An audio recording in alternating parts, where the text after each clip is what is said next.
Final results from the French presidential election published today show winner Emmanuel Macron got 10 million more votes than his far-right opponent, Marine Le Pen.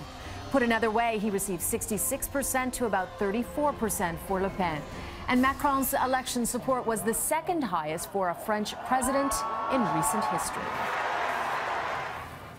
And joining us now is political strategist Amanda Galbraith. Interesting turnout. We saw this one coming because it was the second runoff vote. But what do you make of the political land now in Europe, given that this far-right politician was defeated? I mean, I think people saying that this is the death of the far-right movement are frankly overstating what happened.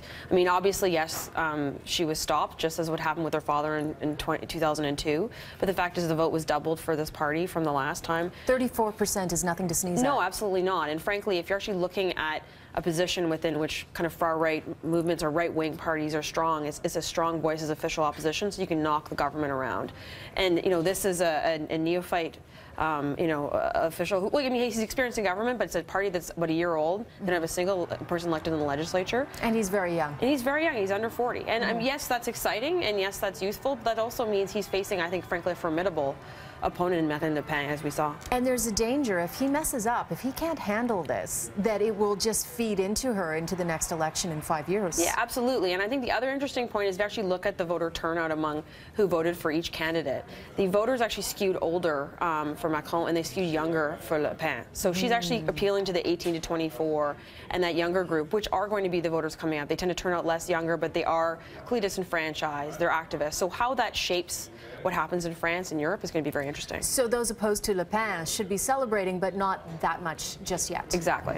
And what does it mean for Angela Merkel? I mean, she's the next leader to face a huge test in an election coming in September. Yeah, and Angela Merkel, again, has been there for a long time. I think this does speak to the fact that there's still strong voices that want to stay in the EU, that want to stay in Europe. And she's, I mean, she's not only, frankly, fighting in Germany, but also on the world stage and seen as a leader. So how that translates with her, anyone can tell. But, we will see. Can we read anything into the Trump victory versus the French defeat of a populist politician who, is further right? I think generally you can see that people are sick of existing party statures that have been there for a long time. I mean, these are two parties that are frankly typically outside the French system. One is brand new, the other has been historically marginalized. Again, in the United States, we saw President Trump, who did not come in within the Republican establishment. So people aren't feeling represented by institutions. I think any elected official or any politician should think wisely about how they run. And the fact that you're holding your party flag doesn't necessarily mean you're the key to victory. And then what would you give, what advice as a political strategist yourself to this current new French president who, as we said, is very young, yes, a neophyte, as you said.